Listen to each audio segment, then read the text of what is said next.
Camila Cooper, comunicadora social y periodista colombiana, una mujer titánica que nos revela cómo pasó de ser destacada en todo a tocar fondo en una depresión que la llevó a estar internada en un hospital psiquiátrico en Londres. Pero ese momento oscuro de Cami no fue el final, fue el punto de partida que hoy ilumina la vida de muchas mamás y bebés beneficiarios de su fundación Fruto Bendito, en la que junto a su esposo construyen país. Este episodio es para ti, porque cada día decides levantarte con valentía e intentarlo una vez más. Yo creo que ningún momento oscuro es el final.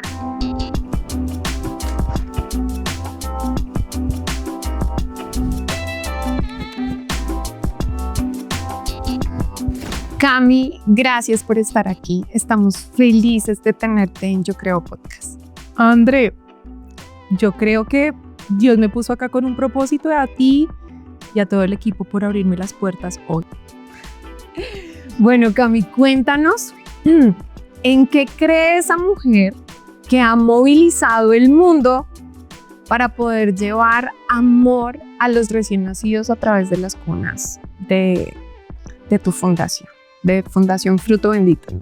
Bueno, pues yo creo que somos seres humanos que día tras día nos vamos haciendo mejor y a medida que vivimos con mayor conciencia, pues entendemos qué legado podemos dejar a nuestro paso, pero todo es un proceso largo, un proceso de caídas. Entonces yo creo que entre más sensible empiezas a estar a esos mensajes que te llegan para vivir con un propósito, pues se te va moldeando ese ser humano que somos, porque pues somos humanos imperfectos y eso sí, no hay nada que hacer, pero yo creo firmemente, y por eso nace mi fundación, que a punta de amor vamos a cambiar este mundo que tanto lo necesita.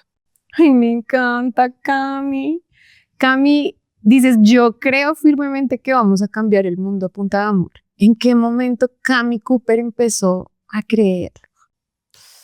Bueno, definitivamente a medida que te vas dando cuenta de que todo lo que se te va dando en la vida es como con un para qué, ¿cierto? O sea, desde que naces, desde las situaciones que tienes que vivir, desde lo que tuvo que atravesar mi mamá, pues siendo mamá solita, mamá muy joven, pues definitivamente todos esos caminos teníamos que andarlos para llegar hoy a donde estoy firmemente.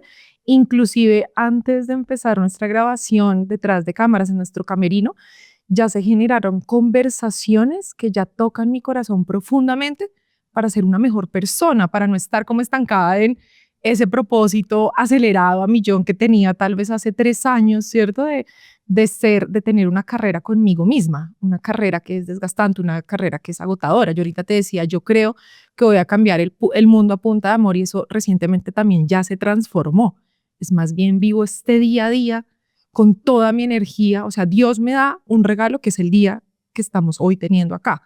Y yo doy todo de mí en ese día con todas las personas que conozca, con todas las personas que me atraviese, con todas las situaciones que viva y ya. Y este día pasa y yo no me tengo que estar preocupando de mañana que vendrá o 3 años o 5 años. Entonces, definitivamente creo que todas esas situaciones que he vivido difíciles, retadoras, una enfermedad mental en Londres, en México viví, nacer mi fundación a raíz de lo que viví con mi hijo, todo eso me tiene hoy acá. Cami, wow, tenemos mucho de qué hablar en este podcast. Cuéntame, me dices, mi mamita estaba sola y me tuvo muy joven. ¿A qué edad te tuvo tu mamá? A los 19. A los 19. ¿Y tu papá eran separados? Eran separados, digamos que eran etapas diferentes de la vida y pues mi mamá decidió como sacarme adelante con todas sus fuerzas sola. Y eso tiene algo que ver con este corazón que arde por darle una posibilidad diferente a estas mamás y a estos bebés. Claro, yo creo que vamos construyendo como todo eso que somos por ese camino que empezamos a andar. Entonces, ver a mi mamá, ¿cierto? Saber que pues yo también tuve que estar sola en muchas situaciones de mi vida porque ya tenía que trabajar. Después reencontrarme otra vez con mi papá, que la vida haya sido tan generosa que me haya dado 2 papás, del cual iba a aprender todo ese ejemplo empresarial, y el otro que me apoyó también en momentos tan retadores y difíciles, pues definitivamente fue encontrar que desde el embarazo teníamos un poder muy grande y por eso nuestra fundación se enfoca y cuando naces eso, el poder de los 1000 días que van desde el proceso de gestación hasta los 2 años de edad. Y fue el proceso que yo viví con mi hijo Gabriel, leyendo un libro, entendiendo que tenía que hacer algo con todo ese conocimiento que tenía y llevarme hasta mi camino de sanación, que fue llegar hasta el vientre de mi mamá, entender que ella me contara su historia, entender todo lo que había vivido y yo decir, claro, por eso tenía muchas situaciones y muchos paradigmas que con amor los iba a reconstruir, iba a permitir que se rompieran para que entrara luz y pues para que renaciera la Cami que renació, pero Gabriel fue literalmente el enviado para que yo tuviera esa fuerza de poder reconstruir otra vez todo mi camino. Wow, me encanta porque entonces el punto de quiebre en tu vida es Gabriel, tu hijo, pero te lleva a sanar tu corazón desde que estabas en el vientre de tu mamá. Cuéntanos un poco de tu infancia, de esa Cami de 7, 8 años en que creía, o de esa Cami de 4 años, si lo recuerdas. No todos llegamos a ese nivel de recuerdo, pero cuéntanos un poco en qué creías a Camila. ¿Cuál era esa esencia de Camila que tuviste que reconstruir con el paso de los años? Wow, era solo energía. Mi mamá me contaba que desde los 4 años en el conjunto salía a vender las revistas que le llegaban en el periódico y que yo iba, las vendía y quería hacer y quería pensar. En el colegio recuerdo, mi abuelita tenía una miscelánea, nosotros vivíamos en el barrio El Tejar, mi abuelita vivía en el barrio El Tejar, mi mamá siempre con esas ganas de salir adelante, era como nos vamos a movilizar de sector de la ciudad, pues porque era demostrar que sí era capaz.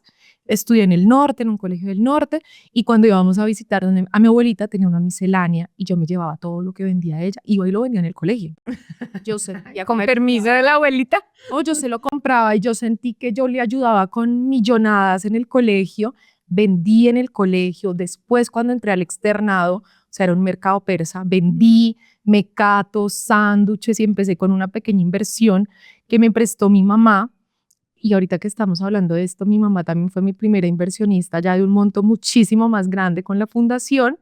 Wow. Entonces era siempre esas ganas de hacer brillar a otros también. Con mis primos, nací en una familia numerosa, mi mamá tenía 12 hermanos, entonces era ¿Cuántos primos? 30 y piolas, o sea, solo las navidades, era una delicia.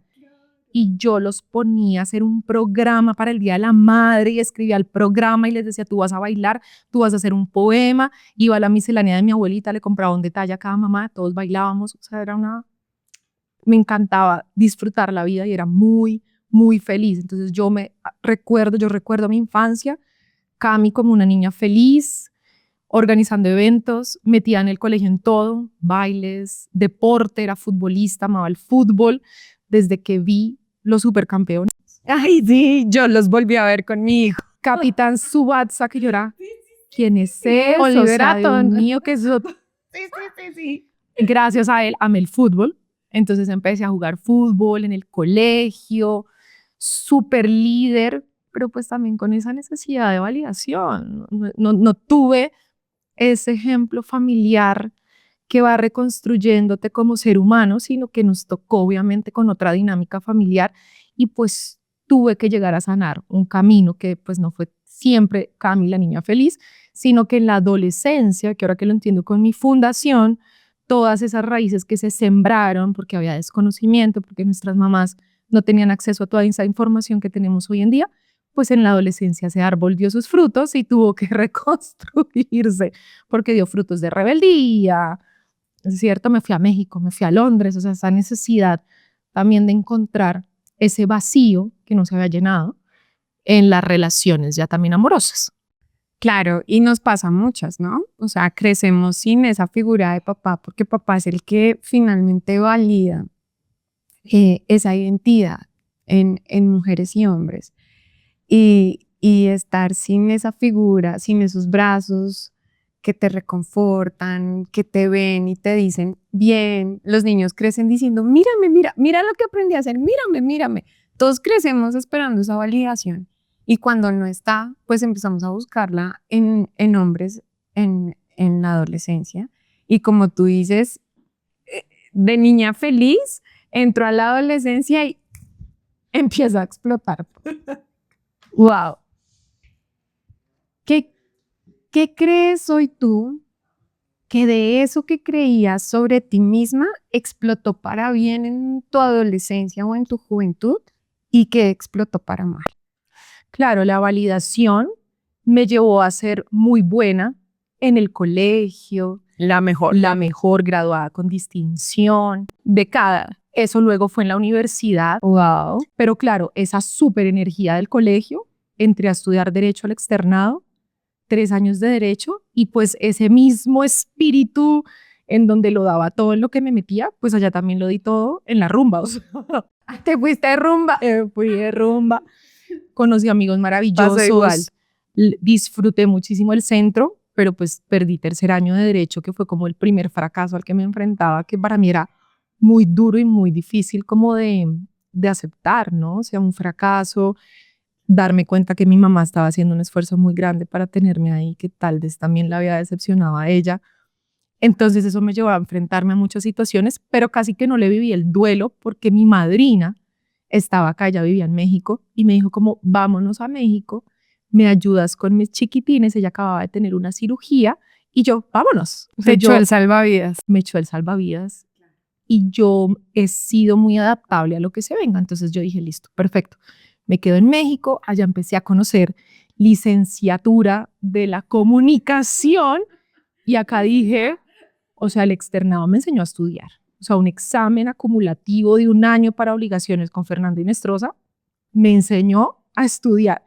Pues llegué a México y era la mejor, las mejores notas, mis tíos allá felices recibiendo ese reconocimiento. Entonces, todas esas situaciones de querer demostrar que Cami era suficiente me llevaron a ese lado positivo de becada. Llegué a Colombia, estudié comunicación social y periodismo en La Sabana, alumna distinguida 4 seguidos te da el alumno meritorio, mejor promedio de la facultad, becada desde cuarto semestre toda la carrera, después hice mi maestría becada, título de honor, el mejor promedio, ta. Claro, todo eso era porque Cami necesitaba demostrarle a esos seres queridos tan importantes que sí podía, pero también agota. Cami, te iba a preguntar eso. ¿En algún momento fue suficiente? Hasta hace poco, hasta que nació mi fundación, la mejor, premios, reconocimientos, creciendo. O sea, yo tengo sueños que no me pongo barreras también después de haber sobrevivido a una enfermedad mental en Londres. Me preguntaste cuál es la parte no tan positiva de todas Claro. esas carencias. Claro, que no sabía enfrentarme al fracaso y no sabía decir no y salir de situaciones donde ya me estaba haciendo daño y era capaz de aguantar. Una relación tóxica, quería volver a mi país, ya no estaba siendo Cami la que soñaba, sino la que soñaban los otros. Y entonces, obviamente, todo eso agota en un punto. Y pues claro, en mi matrimonio feliz encontré a mi príncipe azul acá en Colombia, bueno, mi príncipe morenito. ¡Ah! ¡Ay, divino! Cami, pero espera que esta etapa es muy bonita y yo creo que nos entrega mucha riqueza y es, crezco con esa necesidad de decir que soy suficiente, de demostrarle a todo el mundo que eres suficiente. ¿De dónde crees que nace esa necesidad de demostrar que eres suficiente?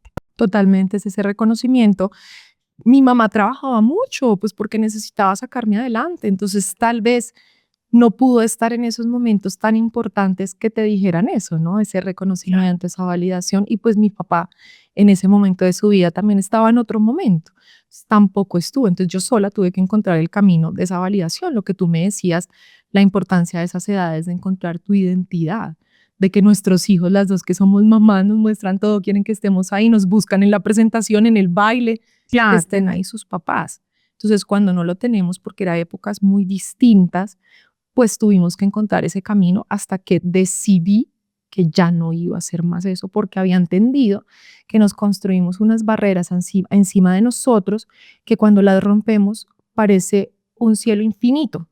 Quiero más, quiero más, quiero más, quiero más. Y nunca es suficiente. Y nunca es suficiente. De acuerdo. Entonces, tú dices, o internamente muchos lo pensamos y te lo pregunto porque yo viví también a través de esa adicción a ser aprobados.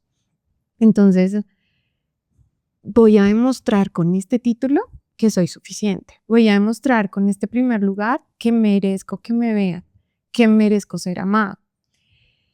Y me dices, pero eso chévere, porque y muchos hemos llegado a lugares de éxito jalando esa carga tan pesada, ¿no? Y yo voy a llegar allá porque lo que me impulsa es esta necesidad de ser aprobada, es esta necesidad de mostrar y decir, mira, lo logré.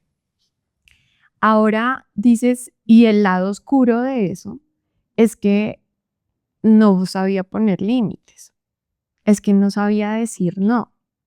¿De dónde crees que viene eso? Y hablemos un poco más porque hay muchas personas en este momento diciendo, sí, claro, soy súper exitoso en mi carrera, pero estoy inmerso en una relación tóxica de la que no sé por qué no puedo salir. Si soy tan inteligente, ¿qué me pasa de este otro lado? Y muchas veces esto está asociado a esas creencias que se desarrollan desde que somos unos niños.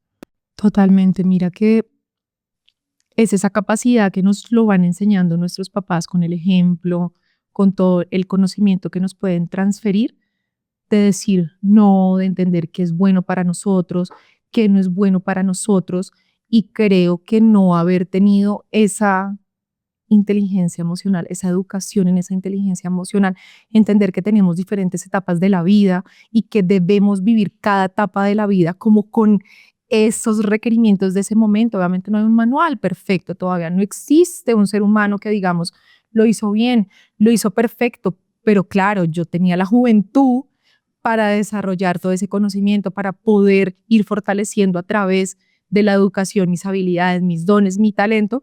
Pero cuando ya construí mi familia, cuando ya estás en otra etapa de la vida, pues también esas áreas que tú tienes para irlas trabajando, pues ya debes buscar el equilibrio. Pero como estás en esa carrera, yo estaba en una carrera conmigo misma, es una carrera individual que te agota, que te desgasta, que te quiere llevar a más, más, más, más, más. Entonces yo me quería ir a hacer una beca por allá a el Reino Unido, quería llegar a Oxford, irme 100% becada.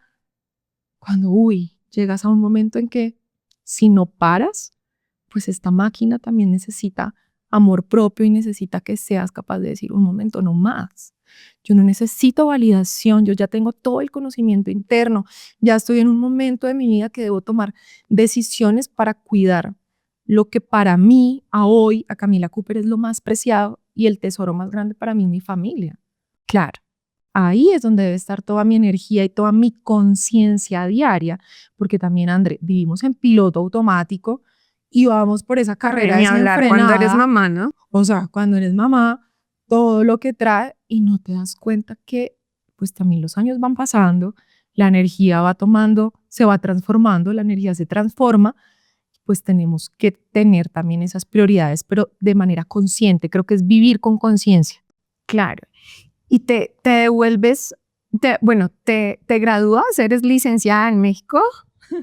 No soy licenciada en México, me regreso porque el país estaba pasando una situación muy difícil. Yo llego a México en 2012 de seguridad y entonces mi mamá me decía, no, regrésate a Colombia. Y yo, claro, pues esa necesidad de hogar también, ya estaba Peter en la vida de nosotros, que es el esposo de mi mamá. Tu segundo papá. Mi segundo papá, ejemplo total, yo quería esa familia, ¿cierto? Yo quería ese cuidado. Claro, todos desde chiquitas queremos ese papá. Y si ese papá apareció, yo también hubiese salido corriendo detrás de los brazos de ese papá. Totalmente, y se convirtió en un apoyo maravilloso y de aquí entro a otra universidad, vuelvo a empezar y pues a mí no me da miedo volver a empezar nunca, nunca lo ha sido. Es como, ok, bueno, ahora esto es lo que me presenta la vida, vamos para adelante. Y empiezo a estudiar comunicación social y periodismo. Ah, qué nota. Y terminas comunicación social acá. Me gradué de comunicación social. Para poderme graduar, yo estudié en un colegio de monjas, ¿cierto? Donde el inglés pues era muy regular, 3/4. Allá era más importante la jardinera debajo de la rodilla. Yo sé que muchos millennials nos van a entender el contexto. La jardín, además, para hacer ejercicio. A mí me tocó jardinera para hacer ejercicio. ¿A ti no? O sea, claro. Haciendo ejercicio en falda. Yo jugaba fútbol en falda, o sea, jardinera. Entonces, obviamente, era ese proceso de listo, no sé inglés, para graduarme de la Sabana, porque ya había O sea, había perdido 3 años de derecho, había perdido 4 años, no perdido porque todo fue por un propósito, Aprendiste. pero ya era grandecita en la sabana. Entonces yo no estaba con la misma generación que ya súper bilingües, todos de colegio donde dominaban el inglés, y pues a mí me tocó de grande. Y le dije a mi mamá como, o sea, yo para graduarme de la sabana debo presentar un examen internacional, yo ni sé qué es eso, o sea, ¿cómo lo va a pasar? Entonces yo le dije, mira, la única forma de verdad es yo me tengo que ir, yo no puedo aprender acá, o sea, yo ya me había graduado, es que del Colombo, del Berlitz, y mi inglés no era para eso. Entonces mi mamá, listo, siempre apoyándome, siempre realmente una mamá tan sostenedora en mi vida, que bueno, con Peter se reunieron, dijeron, bueno, estuviste becada después de 4º semestre, te vamos a dar ese premio, te vas a estudiar a Londres después de hacer como un estudio de para dónde, todo. Listo, te vas a estudiar a Londres. Y mi mamá dijo, pues 6 meses no lo vas a aprender, vete 1 año a estudiar inglés. Y pues aprendí de grande y pues ya no solamente me quedé 1 año en esta carrera de descubrir el mundo, me quedé en Londres y pues empecé como a sacrificar, apenas me quedo en Londres, yo hice mi práctica profesional allá y era muy feliz porque trabajaba en un periódico latinoamericano, era la editora, y mi contacto era con todas las embajadas latinas. Entonces, cualquier personaje latino que llegara a Londres, íbamos, lo entrevistábamos, cubríamos los eventos, era muy feliz. Pero al momento que yo decido, o no sabría decirlo si decidieron, aunque es muy difícil que decían en tu vida, pero me dejé envolver por un mundo 100% inglés, me fui a un trabajo 100% inglés, estaba en una relación que realmente no era para mí, pues empiezan a acabar todos estos sueños y Cami se empieza a apagar. Realmente esa llama se empezó a apagar durante 3 años. O sea, la Cami que se devoraba el mundo Se empezó se a apagó. apagar. Se empezó a apagar y sufrí de un episodio psicótico anoréxico depresivo. Wow. Mi mente se fue porque yo no fui capaz de tomar la decisión de luchar por mi único sueño, que era regresarme a Colombia y volver a iniciar. Ahí ya decía, ya me metí acá, o sea, yo ya no puedo volver. Me daba muy No duro. puedo volver a empezar. No puedo volver a empezar. No puedo volver a empezar. Y termino hospitalizada en un psiquiátrico en Londres, medicada con Abilify, clonazepam, y mi mamá acá gritando, llorando y sufriendo mientras se llevaban a su hija. Claro. Wow, Cami, y esto me impresiona porque hace un rato nos dijiste y volvió a empezar. Y volvió a empezar en México y regresé acá y volvió a empezar. ¿Qué hacía que fuera tan difícil volver a empezar después de Londres? ¿Qué te amarraba ya? ¿Qué creías que hacía que no fuera posible volver a empezar si realmente siempre lo has hecho? Creo que ahorita que lo estamos hablando y todos estos momentos también son revelación y son sanación, que no tenía a mi mamá ahí, que me tocó sola. Wow. O sea, mamá fue clave para volver a empezar. Totalmente. Gracias, mamás. Ya tenemos casi 40 y las seguimos necesitando en la vida. Gracias a Dios por las mamás. Uf, Cami, qué difícil. Y entonces, ¿cómo sales de ahí? Bueno, pues empezó una lucha muy grande. Mi mamá, pues cuando supieron en ese momento, más o menos estamos hablando, creo que cometí un error de tiempo porque dije, creo que está yo para los tiempos, o sea, No mira, te preocupes. yo no tengo noción de tiempo, noción de espacio, creo que eso me libera de muchas cargas de medir cosas, entonces creo que dije que en México estaba en el 2012 y es falso porque creo que estaba como en el 2006, 2007. 2012 fue cuando sufro el episodio psicótico en Londres y en ese momento no había vuelo directo a Londres, había visa, era una de las más difíciles de sacar porque necesitabas mostrar recursos en una cuenta bancaria, o sea, para mi mamá no fue fácil decir tomo un avión y me voy a sacar a mi hija. voy a sacar a mi hija. Entonces ella contaba que era, Tu mamá no estaba de acuerdo que ingresaras. no, pues ella desde acá decía, Dios mío, ¿qué voy a hacer? O sea, sucedieron muchas cosas muy intensas antes de que yo ingresara al psiquiátrico. Yo empiezo como todo un camino de despertar, de decir, Dios mío, la mente ya se empezó a perder, yo no dormía y no comía bien, 2 factores muy importantes. Empecé a tener un insomnio, pero ya era de días. Oh, wow. Me estaba alimentando muy mal, quedé en los huesos, completamente en las costillas, y termino un día, me fui a hacer un tatuaje en Camden Town, un lugar muy diverso, un barrio muy diverso de Londres, y me estaba leyendo varios libros en inglés al mismo tiempo. todo eso en mi cabeza es como si hubiera cobrado vida. Todo lo que estaba viendo y todo lo que estaba leyendo. Y esa vez que yo me fui a Camden Town, que me perdí, que terminé todo el día, terminé metida en un templo de una religión india y todo lo que me pasó allá fue muy denso, muy denso. Y realmente con la persona que estaba y me lograron sacar del lugar y yo salgo ya en estado completamente de pánico, ya mi cabeza estaba perdida. Mira, yo sentía que me estaban envenenando, que me podían leer la mente, que yo podía controlar unos temas también de mente. O sea, la mente es muy poderosa y cuando uno empieza a tener todas estas situaciones de miedo, de pánico, que yo sé que los que están alrededor de uno es muy difícil que te crean, o sea, es verdad. Yo sentí que me iba a morir. Todas estas situaciones cuando salí del templo, realmente sentí que me estaban persiguiendo y la alerta de mi mamá fue que yo les mando una foto y les digo, si a mí me pasa algo, son estas personas que están viniendo detrás de mí. Y es cuando Peter le dice a mi mamá, Cami está muy mal, te tienes que ir a Londres. Mi mamá no hablaba inglés, mi mamá no sabía nada, pero el amor de una madre es tan grande que lo logró. Ella me contaba que se iba a llorarle al portero de la embajada británica. Fue el ángel que la ayudó a que esa visa pudiera mandar el correo electrónico, pudiera hacer todo para que le dieran. Y una amiga de ella, con una red de oración muy poderosa, puso a su tía y a todo su conglomerado a orar, pero Para que te pudieran entrar. una fuerza muy grande porque decían, Cami se está perdiendo allá. Y le dijo, Pati, tienes que prepararte para que pueda pasar lo mejor que la traigamos o lo peor. Y tienes que estar lista para eso.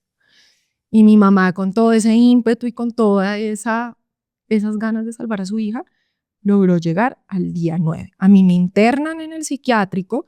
En Londres es un país que los indicadores es más o menos 1 de cada 10 personas sufre de alguna situación, episodios relacionados con temas mental, también por lo lúgubre y lo oscuro que es. Yo estaba en invierno, yo no veía el sol hace muchísimos días porque estaba obsesionada con el ejercicio, con la alimentación, intentaba trabajar muy temprano y salía muy tarde, entonces no veía el sol, ya no tenía ningún amigo cercano con quien dialogar porque también los alejé a todos mis amigos latinos, entonces no hablaba con nadie. Entonces toda esa suma de situaciones me llevan allá y yo llego, me internan, me medican, empiezo a vivir situaciones allá muy densas, muy intensas y al día 10, yo estaba en un ala de observación y al día 10 te mandan al psiquiátrico, lo que vemos en las películas realmente, la persona amarrada, luchando con sus pensamientos contra una pared, o sea, cuando a ti lo que más te ataca es tu cabeza. A mí lo que me atacaba eran mis pensamientos, de que me iba a morir, de que mi mamá venía y el avión se iba a caer, de que algo le iba a pasar, entonces yo le decía, no te vengas que te va a pasar algo. Y yo No. decía, luchando, y mi mamá llegó al día 9 al psiquiátrico de Londres. ¿Qué siente Cami cuando ve llegar a su mamá? Fue duro porque yo ya me estaba adaptando a que yo me iba a quedar allá. A mí ya no me iban a visitar y entonces mentalmente yo dije, pues aquí me quedé, pues de aquí no me va a sacar nadie y no sé si, claro, yo no sabía expresar mis emociones, yo no sabía decir lo que estaba pasando, yo no era capaz de expresarme porque nunca me enseñaron que podía expresar. Y yo no fui capaz de reclamarle a mi mamá, tal vez necesitaba gritarle, reclamarle que estaba allá, que sentí que me iba a quedar. Y el recibimiento no fue como uno se lo imaginaría ahorita que lo estoy diciendo, como llegó mi mamá, me le tiré a los brazos casi con indiferencia, llegó al psiquiátrico, la vi, yo sí sentí un alivio profundo en mi corazón, pero fue Mamá como, llegó. llegaste. Y ahora te voy a presentar a mis amigos del psiquiátrico porque mi mecanismo de defensa, luego en terapia, era adaptarse. Y entonces yo acá me voy a quedar, pues me tocó hacer nuevos amigos. Cuando adaptarse se transforma de una fortaleza a una atadura, ¿no? Cuando ya no te juega a favor, te juega en contra. Wow, Cami. Claro, te adaptas para camuflarte, pero no para ser feliz. Claro, no para ser feliz. Entonces mi mamá eso me contaba después, como no, Cami, pues yo creí que llegó mi mamá, me vas a sacar de acá. No, pues aquí es como te presento mi nuevo hogar, mi nueva familia, mis nuevos amiguitos, o sea, más o menos fue una situación Duro dura, para tu mamá, claro. pero ahí empieza una lucha entre ellas, ser capaz, porque yo no podía tomar un avión a Colombia todavía porque no tenía la estabilidad física para subirme en un avión, ni mental ni física, por el episodio anoréxico también que había vivido. Entonces tuvimos que estar más o menos una semana mientras podía tomar un avión, regresar a Colombia y pues volver como a lo que yo quería. Cuando a mí me internan, una ambulancia llega a mi casa y yo lo único que tomo es mi pasaporte. Y yo les decía, yo lo único que quiero es volver a Colombia. Pero tocó aguantar y durante ese aguante pues hubo muchas luchas más allá de lo natural, luchas que no están en nuestra capacidad para que yo no volviera. Yo peleaba con mi mamá, no quería volver, no me quería tomar la medicina, o sea, le tocaba como una niña chiquita y bueno, tal vez era esa necesidad de que me volviera a coger y me volviera a cuidar. Y yo escondía y yo sacaba la medicina y fue muy difícil hasta el día. Te pusiste rebelde. Rebelde total. Ella me metía en la maleta como las cosas valiosas para que trajera y yo sacaba todo. O sea, estábamos ahí en una lucha una semana muy fuerte hasta que pude tomar el avión de regreso a Colombia. No era un vuelo directo porque no existía vuelo directo. Llegamos primero a Newark y para mí el momento más difícil fue tomar el avión. Yo sentía que el avión se iba a caer todo el momento. O sea, mis pensamientos eran muy salvajes, que nos íbamos a morir. Pánico total. Yo le decía a la azafata, necesito caminar. Lo único que mantenía que mis pensamientos no fueran mis enemigos, como mantenerlos un poco apagados, era caminar en el avión. Claro. Y cuando estuve en el psiquiátrico, lo único que me ayudó a tener durante los momentos tan densos del psiquiátrico, calma, como no me van a hacer daño a mí, era sentarme a orar el Ave María. Era lo único que a mí me tranquilizaba. Tranquilidad. Y en el avión, cuando vas a despegar un avión, tienes que estar sentado y tienes que estar con el cinturón de seguridad. Pues el Ave María era lo que me mantenía en esos momentos hasta que la azafata iba y me decía, ya puedes caminar. Todo el camino caminamos. Llegamos a Newark, estábamos en época de invierno, el avión tuvo un retraso de 6 horas. 6 horas de camino en el aeropuerto. Pobrecita tu mamá. Y mi mamá detrás, que no me fuera a hacer daño, que no me fuera a pasar nada, porque yo me sentaba y la cabeza era una cosa muy salvaje, muy salvaje. Llegamos a las 3 de la mañana a Bogotá, estaban mis amigas del colegio, estaba Peter, estaba mi papá. Estaban tus dos papás. Estaban mis dos O papás. sea, te había visto tu mamá, estaba contigo, te volvió a coger y además llegas y encuentras el regalo que ahora eran dos. Ahora eran los dos con quien siempre quisiste estar. Totalmente. ¿Cómo sentiste eso? Yo toqué tierra colombiana, yo sentí el abrazo de ellos apenas llegué, bombas, o sea, fue un recibimiento precioso, porque aparte aguantaron ahí hasta que llegamos, ¿no? El Que atraso venía el de retraso 6 de 6 horas. Y yo volví a conectar. Yo sí sentí una conexión inmediata. Sí quedé con secuelas, obviamente empecé todo un tratamiento psiquiátrico. Claro. Continué con la medicación, entré a un taller de liderazgo, o sea, se activó una red de amor tan grande con mi mamá. Dijimos, necesitamos empezar otra vez a tener mucho énfasis en que comas bien, pero relajada de la alimentación, que tomes el sol, necesitas vitamina D, que hagamos ejercicio, pero todo es del amor y desde la sanidad. O sea, el amor te rescató. El amor me rescató. El amor me rescató, pero esas fuerzas extrañas que definitivamente esto es algo inexplicable, que ahorita que lo estoy contando es cómo es posible. A los 3 meses me regresé a Londres. Me devolví. No, Cami. ¿Y qué pensabas? ¿Qué te hacía sentir que necesitabas regresar a Londres? Una manipulación mental muy grande, ¿no? Esa niña tan inteligente, tan fuerte, cero inteligencia emocional, cero capacidad de autoprotegerse. Me regresé a Londres. Para mis papás, para todos fue muy difícil. No, claro, después de todo este despliegue, después de apoyarte, de recuperarte física, emocionalmente, psicológicamente. Y bueno, ¿qué encontraste en Londres? ¿Encontraste lo que fuiste a buscar? No, yo tampoco lo entiendo. Y mi mamá decía, pero es que, porque todo el mundo le preguntaba, ¿cómo la dejaste de ir?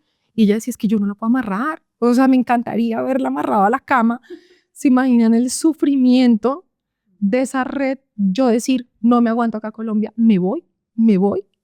Y me regresé a Londres. Y pues era completamente infeliz hasta que mi abuelita, que fue mi segunda mamá, mientras mamá trabajaba mucho, mi abuelita que hoy está en el cielo. Las abuelitas son un bálsamo al corazón, ¿no? Y esas abuelitas que se arremangan cuando mamá tiene que salir a buscar la provisión.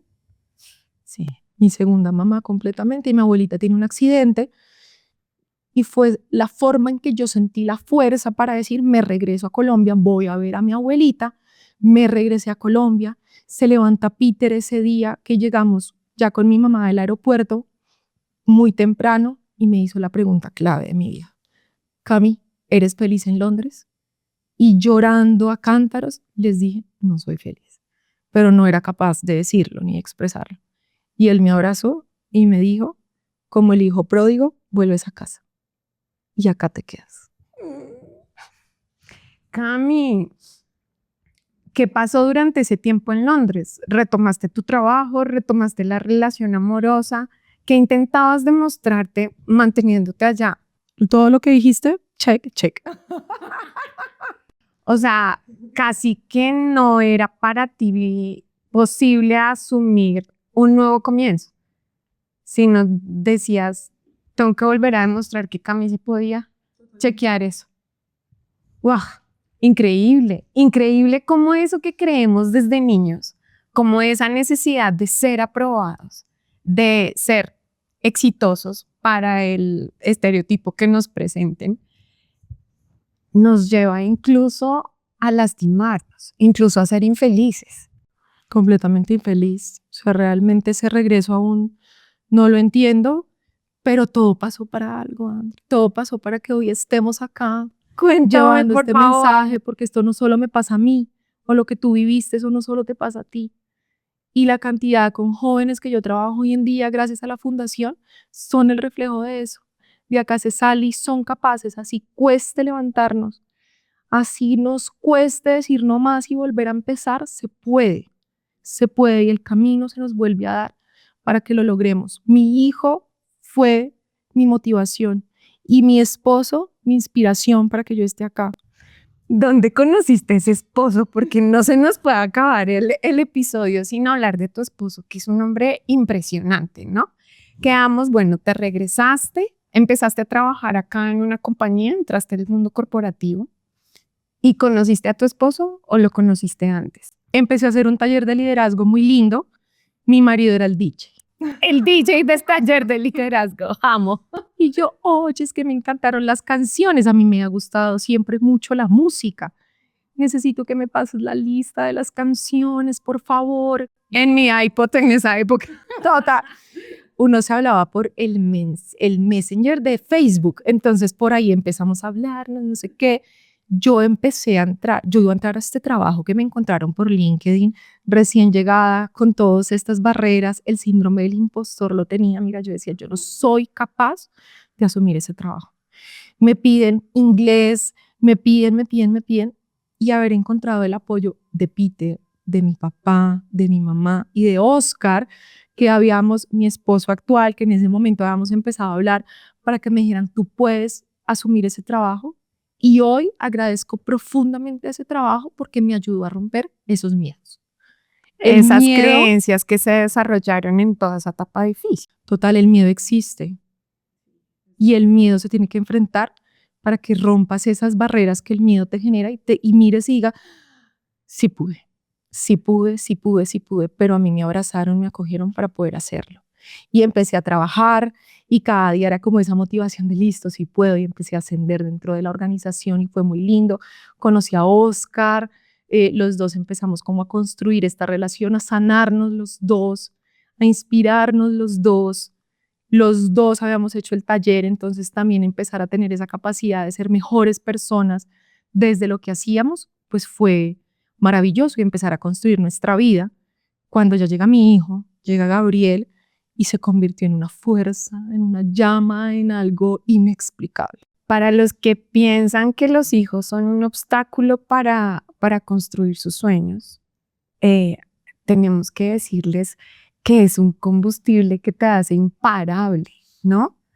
Cada uno toma sus decisiones y diseña su futuro, pero esa creencia de los hijos son un obstáculo Los hijos son ese combustible con no sé cuántos octanos que vienen del cielo a despertarte, ¿no? Y lo que logran en ti, aparte, es que la transformación que tú logras como mujer es algo que nunca habías conocido antes. Nunca. Nosotros estudiamos en la fundación los primeros 1000 días del recién nacido para sembrar amor desde la gestación. La mamá también tiene un superpoder en esos 1000 días. En mis 1000 días fui capaz de renunciar al mundo corporativo porque era lo que me habían dicho que debía, pero en la universidad había amado comunicación para el desarrollo y mi paradigma era: yo de eso no voy a vivir. Y mi hijo en esos 1000 días me llevó a tomar la decisión de qué iba a hacer, cómo lo iba a hacer, renunciar y decirle al mundo sí, pero tuvieron que suceder muchas cosas. Me fui a Santa Marta, si iba a terminar mi licencia de maternidad del trabajo, yo volví al trabajo y me leí el libro de Piedad Bonet, Lo que no tiene nombre. Y voy a decir esto, disculpen a los que no se lo han leído, pero todo lo que vivió el hijo de Piedad Bonet, Daniel, de una enfermedad mental, la de él fue muchísimo más larga. Daniel hoy no está con nosotros. Daniel se fue porque su mente y sus miedos le ganaron. Y cuando yo leí eso, yo decía: yo estoy viva y yo tengo que hacer algo. Y yo tengo que hacer algo era que al otro día ya había encontrado el camino, las cunas de cartón de Finlandia, las había conocido en Londres por la noticia de la BBC y ese día lo estaba viendo otra vez. Y dije: yo voy a hacer eso porque mi hijo estuvo hospitalizado 11 días en una unidad de cuidados intensivos y luego en intermedio porque yo no sabía lactar, porque yo no sabía muchas cosas de mamá. Y luego dije: un momento. Y desde la gestación, todas las cosas que yo viví, tuve que atravesar y esa enfermedad mental se empezó a generar desde allá. ¿Y qué pasa si nosotros empezamos a sembrar amor desde la gestación? ¿Qué pasa si empezamos desde ahí a protegernos de las heridas, en lugar de volvernos presas del miedo para protegernos? Wow, Cami. ¿Y qué pasa si empiezo a construir con mi esposo un trabajo diario de familia para cuidar a ese ser humano al que le dimos vida? ¿Y qué pasa si entonces tengo que crear mi propia puerta porque el camino de ser mamá y emprendedora social yo no lo conocía? Y me decían que no podía hacer eso, que cómo iba a renunciar al mundo corporativo. Las creencias limitantes, ¿no? De eso no vas a vivir, que le vas a apostar a eso, pero te ardía en el corazón. Me ardía el corazón que yo no iba a dejar a mi hijo y que mi sueño era estar ahí, y creé mi propio camino. Y fui mamá de Gabriel y me llevaba a Gabriel a todas las entregas, a los eventos, y creé mis cunas y creé la fundación. ¿Probaste las medidas de la cuna con Gabriel? Fue mi diseñador de producto. Fue tu modelo. Yo iba a la sabana a estudiar al 6 con mi bebé y yo decía: es que esto no es una lucha de que elijo o que no elijo, es que yo creo que puedo hacer las dos. Y yo creo el camino para que esto sea una realidad. Y definitivamente mi hijo fue mi sanación y la Fundación Fruto Bendito empieza a trabajar por esos primeros años, pero construyendo un entorno familiar saludable para que el niño pueda desarrollar sus máximas capacidades. Realmente creo que es entender que podemos sembrar y enriquecer un saber desde ese ejemplo y desde ese conocimiento, pero ahí también entré en una carrera personal. La fundación tiene que crecer y tenemos que ser lo mejor, y los premios y el reconocimiento, ¡wow! Y ahora pasé de ser la mejor en el mundo corporativo, de tener el trabajo súper guau en Londres, de ser la dura que está teniendo el éxito en Londres, a ser esta activista social que es la dura y sale en primera plana. Totalmente. Esa carrera es contigo. Porque a veces contigo. sanas, pero no derribas lo que has creído. Y eso que sigues creyendo vuelve a aparecer. En otro rol, en otra etapa, es como otra vez. Claro. ¿Qué Y pasa? el año pasado Dios tuvo que mover mi familia de una forma que jamás imaginamos, y era crisis económica, un país en incertidumbre. Todas las empresas corporativas que apoyaban a la fundación, dice, lo primero que se recorta es el recurso social, entendible, y con Oscar decimos, yo siempre he sido muy juiciosa financieramente, entonces tenía un fondo de inversión de la fundación y un fondo de inversión personal. Desde marzo empezamos a ver como que la crisis se avecinaba, mayo fue difícil y junio ya no había ingresos. ya no había ingresos y entonces Oscar, pues como lo habíamos manejado antes, porque también tuve la fortuna de que mi esposo trabajara conmigo 4 años en la fundación, que era mi sueño, los dos sacando adelante el proyecto, un hombre con unos talentos maravillosos y los dos ahí codo a codo trabajando por este sueño, pues fue un momento también maravilloso para la vida, pero en ese agite, pues lo primero que decimos es, mi amor, toca que vuelvas a emplearte. Y entonces Oscar, más o menos desde mayo, empieza a mandar hojas de vida, todo. Y yo, bueno, con la fundación al frente, vamos para adelante y me dice, Cami, nosotros cuando acostamos a nuestros hijos, pues sí, nuestro momento de intimidad es ir a la cocina, nos tomamos un vino y ahí charlamos, ¿no? Y yo me imagino que él conociéndome, se le va a dar un vinito más. Un poquito, ¿Otro? le va a echar un shot de algo para que me acepte lo que le va a decir. Me dice, Cami, yo ya he aplicado a trabajos, mando cantidad de hojas de vida diarias y nada me sale. Cami, te toca a ti salir a trabajar. Tú tienes maestría, tú tienes el inglés. Y literal, otra vez como aquellas Volver épocas, a empezar. hágale, está bien, yo lo voy a hacer. Y bueno, y me senté al otro día en el computador y fue, listo, voy a buscar trabajo. Me salió una oportunidad muy buena, muy tentadora, maravillosa, y listo, dije, apliqué. El hermano de Oscar, mi cuñado tan generoso con su conocimiento, me tomó la mano y me ayudó a aplicar porque también, pues pobre esta nueva generación, ahora aplicar a un trabajo es una cosa de otro mundo, ¿no? Te enfrentas primero con el filtro de la IA, con el que filtro no es sencillo. de que la hoja de vida tiene que tener todos los keywords de la aplicación. O sea, él me ayudó a rehacer toda mi hoja de vida. O sea, una cosa, un camino que pues al que jamás me había enfrentado, pero tomó mi mano y fue muy generoso. Y ellos ahí apoyándome, Cami, esto es para ti, este trabajo es para ti. Yo la más ilusionada, la Cami nerda de la sabana, tenía toda una pared llena con toda la misión de la organización, con todos los cuestionarios posibles, con esta metodología START de respuesta. O sea, otra vez, no. Otra vez que este es mío y lo voy a llevar y me lo voy a ganar y todo. Y pan, llegué hasta el último filtro después de 2 meses y medio de proceso. O sea, esto es sufriendo debajo del agua. Otra carrera. Ahora no era contra Carrera. ti mismo. Ahora es con el mundo global y toda Claro. esta juventud. Yo lo celebraba como si cuando Colombia clasificaba en esa selección de James, a cada paso del mundial, así lo celebraba. Cada filtro que pasaba y me llegaba ese email, ¿no? Uno actualiza ese correo. Dios mío, si tengo señal, se actualiza. No está lleno el correo. Dios mío, qué carrera tan dura y agotadora. Cuando me llega el correo final, ya éramos 2. Y dice, no es para ti, no. Como digan que te dicen de forma linda, ¿no es? Yo lloraba como una niña chiquita y le decía a Oscar, pero es que yo sentía que era mío.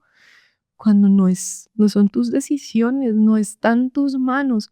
Y en ese momento, que también esta es una oportunidad bellísima, llegaron 2 practicantes. Yo no había abierto la convocatoria de practicantes. Yo llevo 7 años trabajando con la Sabana con practicantes y yo ese año, como dijimos, voy a emplear, pues yo a qué horas le voy a dedicar a un practicante. Llegaron 2 ángeles, Nicolás y Pamela. Yo no abrí la convocatoria, la Sabana fue como, por favor, necesitamos ubicarlos. Nico por su hermana y se convirtieron en mis sostenedores. Porque por su hermana, Nico. Su hermana había hecho la práctica conmigo el semestre anterior. Y la ella familia se había enamorado. Por favor, Ay, Cami, déjalo divinos. que la haga contigo. La huella que has dejado. Fuimos Wow. felices, que mi hermano la haga. Yo, bueno, está bien. Y Nico acompañándome en ese proceso y después Pame con un ángel que nos convirtió en amigas. Yo decía, esos 2 chinos me sostuvieron en un momento en que yo veía oscuridad. O sea, después del día que a mí me dicen en esta empresa que no, yo no me quería levantar de la cama. O sea, yo quería llorar todo el día y saber que llegaba Nico, llegaba Pamela, pues me toca pararme. Claro. O sea, Te pues tocaba seguir remando. tengo que seguir. Tenías ¿no? gente a bordo. No me puedo detener. Entonces me sostuvieron y ellos ahora se han convertido en un camino donde yo obro a través de Dios con ellos. O sea, los practicantes se han convertido en algo fundamental en nuestra vida y me han ayudado a mí a ser mejor ser humano. Me han transformado porque acuérdense, la Camila de la Sabana era una Camila enfocada en resultados. Yo iba en una carrera bien individual por resultados y a estos chinos los llevaba a la misma y entonces el que falló no, pues perdió y hasta que uno literalmente intervention, o sea, me dijo como Cami, un practicante de administración, es que no entendemos lo que nos estás diciendo, vas a 1000. Y yo dije como, Bájale 2, Cami. bájale 2. Y yo me senté con Oscar y le dije, aquí también hay que hacer un proceso de transformación. O sea, la práctica, ok, es un requisito, es fundamental, pero si yo voy a dar amor, estos chinos van a encontrar acá una familia. Y esto va a cambiar completamente. Y desde ahí les hemos abierto las puertas de nuestro hogar porque vemos por todo lo que atraviesan. Y desde ahí, desde que ellos han vuelto mis maestros de vida, yo cada día me levanto con una conciencia de ser mejor ser humano. Y entonces, después de que entendí el para qué del año pasado y la situación económica, cuando nuestros fondos de inversión se iban pagando el colegio de Qué nuestros angustia. hijos, se iban, era octubre y seguía, llegó ya a finales de octubre, teníamos que pagar el colegio de los niños, pues llega nuestra red, nuestra tribu, que también tenemos derecho de pedir apoyo. Y llega mi mamá y mi suegro, ¿cierto? Dándonos esa mano. No estás solo, no estás solo.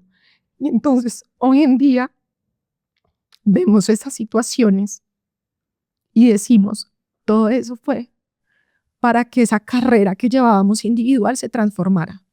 Y recientemente, de entrevistar a un practicante que pasó el año pasado y era de los que se me perdía, ¿no? Y yo era, Dios mío, ¿pero qué le pasa a Santi? Chino, ¿dónde está? ¿Por qué no llega? Tenía que cumplir con un contenido que me iba a dar. Y Oscar bravo, porque él decía, no, Cami, que pierda la práctica. Y yo le decía, no, aquí vamos a darle amor. Y yo le escribí a ellos, Santi, no sé por lo que estás pasando, aquí estoy. Santi, confía en ti, Santi, sé que vas a hacer esto. Y cuando hago la entrevista con Santi recientemente, me decía, Cami, yo estaba atravesando por una nube muy grande que no sabía si quería seguir viviendo. Y ese amor que me diste y que me dio mi red, me mantuvo vivo. Y ese día que le escuché decir eso, hice un nuevo clic. Y dije, mi propósito superior no es cambiar el mundo a punta de amor. Esa vaina es muy desgastante. Imagínense yo queriendo cambiar el mundo a punta de amor. Pues esa era la lucha que llevaba Cami hace 2 años y más para atrás. Yo sola, vamos donde estamos. Y Santi llegó y la crisis llegó para hacernos entender que mi propósito superior es vivir cada día como un regalo y dar amor a todo lo que ese día traiga.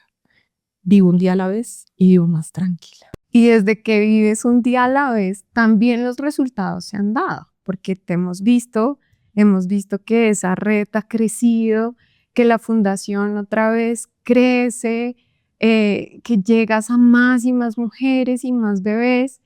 Entonces, realmente, cuando te transformas, cuando entiendes el propósito real, cuando dejas de correr detrás de esas creencias de resultado únicamente y te permites ser y te permites crecer, pues el resultado también llega, ¿no? El resultado llega este año, ha sido divino para la fundación.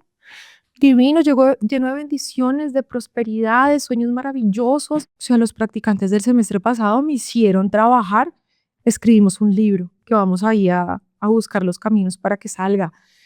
Sacamos nuestro A los TikTok. editores que nos están oyendo. Todo este episodio es psicótico. No, una cosa bella, o sea, estos muchachos me trajeron vida día tras día. Grabamos contenido nuevo, hicimos cosas nuevas, maravillosas. Llegaron nuevas empresas, las que estaban volvieron. Y yo decía, esto es hermoso, pero esto es, a ver, yo cómo explico esto para que yo lo he entendido así. Yo soy un instrumento, este camino, o sea, yo le digo a mi esposo, yo quiero llegar contigo a la eternidad, para que estemos juntos, pero todo lo que vivamos acá en este plano terrenal de imperfección nos está llevando a revelarnos cosas que nosotros debemos mejorar de nosotros mismos para ser mejores seres humanos, para llegar a la eternidad. Entonces tenemos que trabajar juntos. ¿Eso qué quiere decir? Que cada día debemos levantarnos con ese propósito de ser mejores seres humanos. ¿Eso qué quiere decir? Que recientemente yo había escuchado y decía, yo estoy alejando de mi vida personas tóxicas porque yo quiero tener paz y tranquilidad. Pues yo no creo eso, porque es que las personas tóxicas te están revelando, son cosas a ti que te molestan para que crezcas. Las personas son un espejo. Son un espejo, es para que tú y un mejores. trampolín de crecimiento. Entonces voy a decir esto que es chistosísimo, pero así lo analicé esta mañana cuando venía de camino para acá.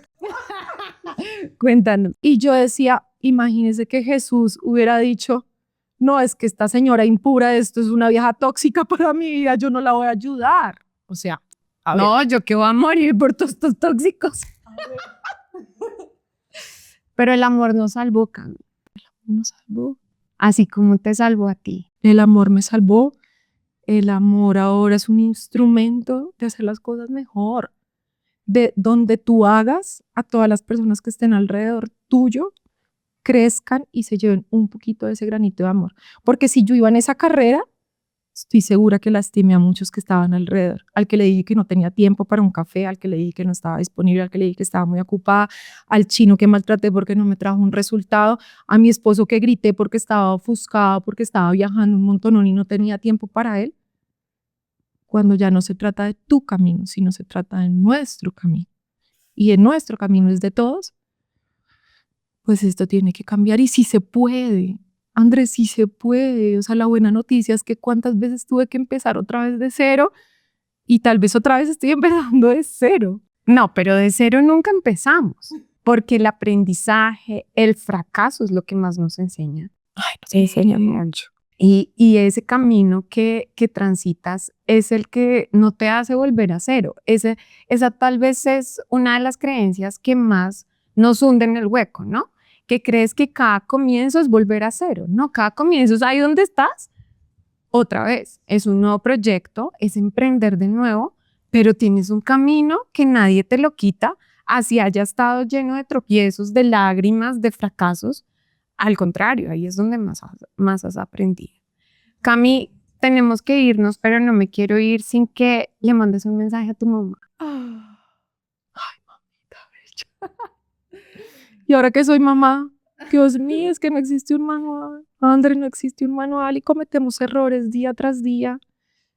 Pero a mi mamá le digo solo amor, gracias porque me dio la vida y gracias porque me trajo a la vida nuevamente cuando fue capaz de viajar y sacarme de un psiquiátrico. Y gracias porque por más situaciones que haya tenido que vivir y que la vida le haya llevado, hoy entiendo que mi tarea no es juzgar, mi tarea no es cambiar, mi tarea es gratitud con ella, 100%, porque gracias a ella existo, que la amo profundamente, que es un ejemplo para mis hijos, que es una suegra hermosa, una mamá maravillosa y una abuela única y que está siempre para nosotros.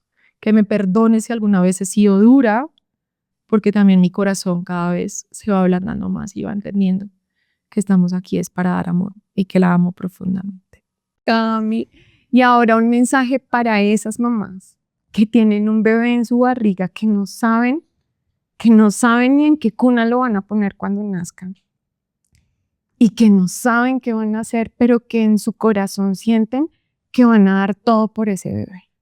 Que lo más importante que podemos darle a nuestros hijos es, mientras están nuestras manos, donde su vulnerabilidad es la más grande, nuestra tarea es cuidarles el corazón, no es llenarlos de, sino es cuidarles el corazón, pero también entregarles herramientas para que ellos mismos construyan su camino y construyan sus heridas y sus cicatrices. No podemos evitarles todas esas lecciones, porque eso es lo que nos tiene acá.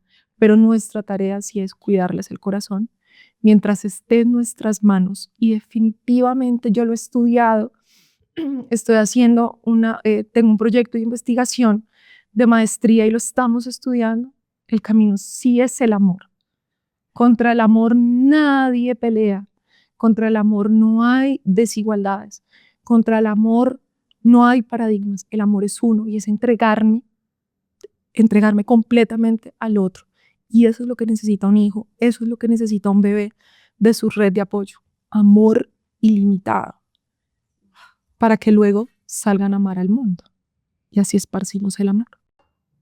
O sea que Cami Cooper definitivamente cree en el amor. Yo creo en el amor como herramienta de transformación social, política, como todo es lo que nos va a sacar precisamente de tanto odio y de tanto sufrimiento. Gracias, Cami. Qué privilegio tenerte acá. Gracias. André, a ti por abrir este corazón y por llevar a que este momento se diera así. Muchas gracias.